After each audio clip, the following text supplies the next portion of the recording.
আচ্ছা, কোষের ভেতরে যে একটা আস্ত জগৎ আছে এটা তো আমরা জানি। সেখানে কিন্তু প্রতি মুহূর্তে লক্ষ লক্ষ কাজ চলছে, একেবারে ননস্টপ। আর সেই বিশাল কর্মযজ্ঞের একজন প্রধান নিয়ন্ত্রক হল গলজি বডি। বলা যায় কোষের সবচাইতে ব্যস্ত কেন্দ্রগুলোর একটা। এটা ছাড়া কিন্তু জীবনের বেশিরভাগ প্রক্রিয়া একেবারে থমকে যাবে। তো চলুন কোষের এই অসাধারণ ম্যানেজারের সাথে একটু পরিচয় করে আসা যাক। একবার ভাবুন তো, কোষের ভেতরে কোটি কোটি অণুপরমাণু কেমন পাগলের মতো ছোটাছুটি করছে, একটা বিশাল শহরের মতো অবস্থা। এই যে একটা বিশৃঙ্খলা, এর মধ্যে কে তাদের রাস্তা দেখাবে? কে ঠিক করে দেবে কোন প্রোটিনটা কোন দিকে যাবে বা কোন বর্জ্য পদার্থটা বাইরে ফেলতে হবে? আসলেই কি কোষের ভেতরে কোনো ট্রাফিক কন্ট্রোল সিস্টেম আছে, নাকি সবকিছু এমনি এমনি চলছে? হ্যাঁ, অবশ্যই আছে। আর সেই গুরুদায়িত্বটা পালন করে গলজি বডি। একে কোষের চিফ লজিস্টিক্স অফিসার বলতে পারেন, বা সহজ কথায় ট্রাফিক পুলিশও বলতে পারেন। নাম যাই হোক না কেন, কাজ কিন্তু একটাই, কোষের ভেতরে সবকিছু যেন একদম ঠিকঠাক মতো চলে সেটা নিশ্চিত করা। তো এই যে গলজি বডি, এর নামের পেছনেও কিন্তু একটা দারুণ গল্প আছে। মানে প্রত্যেকটা বড় আবিষ্কারের পেছনেই তো একটা গল্প থাকে, তাই না? এখানেও ঠিক তাই। এর পেছনে লুকিয়ে আছে একজন বিজ্ঞানীর অসাধারণ পর্যবেক্ষণ ক্ষমতার একটা কাহিনী। চলুন সেই ইতিহাসে একটু ঢুমেরে আসি। গল্পটা শুরু হচ্ছে 1898 সালে। ইতালীয় বিজ্ঞানী, নাম তার ক্যামিলো গলজি। তিনি প্রথম পেঁচা আর বিড়ালের স্নায়ুকোষে অদ্ভুত একটা গঠন দেখতে পান।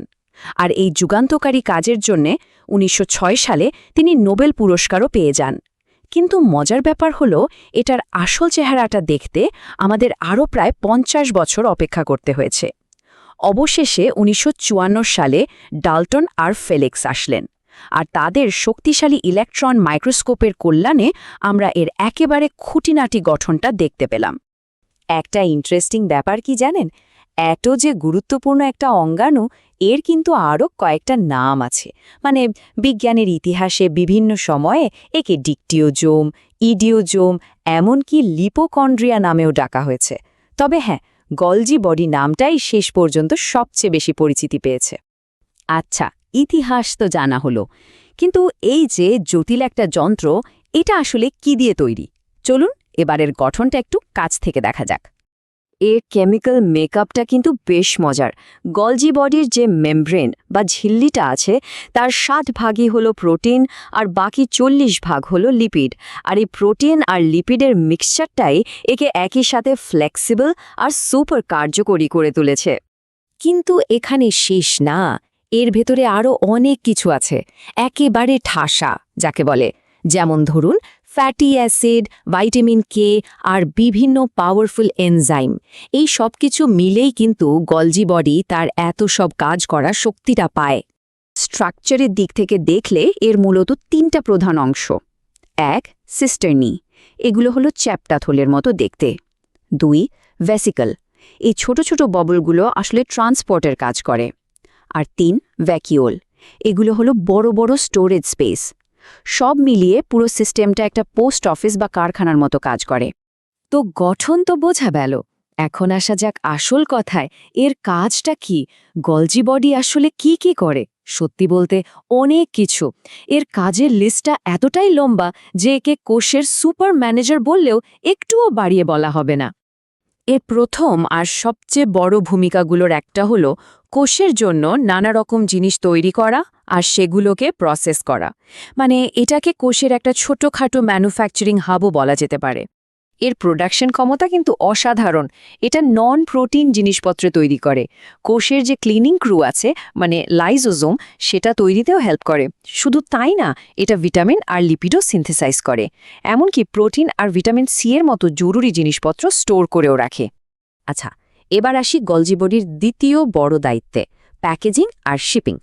মানে জিনিসপত্র প্যাক করা আর ঠিক জায়গায় পাঠানো। বলা যায় এটা কোষের সেন্ট্রাল ডিস্ট্রিবিউশন সেন্টার। ব্যাপারটা কিভাবে হয় বলি।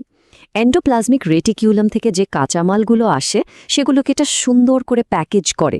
তারপর দরকার মতো কোষের বাইরে এনজাইম আর হরমোন রিলিজ করে। এমনকি কোষ থেকে বাড়তি পানি বের করে দেওয়ার কাজটাও কিন্তু এটাই করে।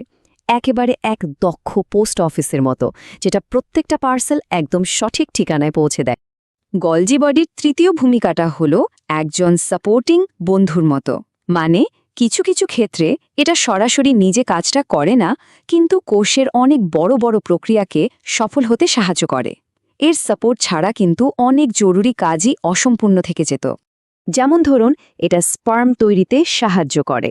কোষের পাওয়ার হাউস যে মাইটোকন্ড্রিয়া, তাকে শক্তি বা এটিপি বানানোর জন্য স্টিমিউলেট করে। আর উদ্ভিদ কোষ যখন ভাগ হয় তখন যে সেল প্লেটটা তৈরি হয়, সেটার পেছনেও কিন্তু এর একটা মেইন রোল আছে। এতক্ষণ তো আমরা জেনারেল কাজের কথা বললাম, এবার গলজি বডির একটা স্পেশালিস্ট রোলের কথা বলি, যেটা খাস করে উদ্ভিদ কোষেই দেখা যায়। উদ্ভিদ কোষে গলজি বডির একটা স্পেশাল ডাক নাম আছে। একে বলা হয় কার্বোহাইড্রেট ফ্যাক্টরি বা শর্করার কারখানা। আর এই নামটা শুনলেই বোঝা যায় উদ্ভিদ জগতে এর দায়িত্বটা কতটা গুরুত্বপূর্ণ আর একটু অন্যরকম। এখন প্রশ্ন হল, কেন একে ফ্যাক্টরি বলা হয়? কারণটা হল এটা হেমিসেলুলোজের মতো জটিল পলিস্যাকারাইড তৈরি করে। এই পলিস্যাকারাইড হল এক ধরনের শর্করা, যা উদ্ভিদ কোষের দেয়াল বা সেল বলের একটা প্রধান উপাদান। আরও সহজ করে বললে, এটা কোষের জন্য ইট বানায়, যা দিয়ে কোষ প্রাচীরের মতো শক্ত দেয়াল তৈরি হয়। তাহলে প্রাণী আর উদ্ভিদ কোষের মধ্যে মূল পার্থক্যটা কোথায় দাঁড়ালো? প্রাণী কোষে গলজি বডি মূলত একটা প্রসেসিং আর প্যাকেজিং সেন্টার, প্রোটিন আর লিপিডের জন্য।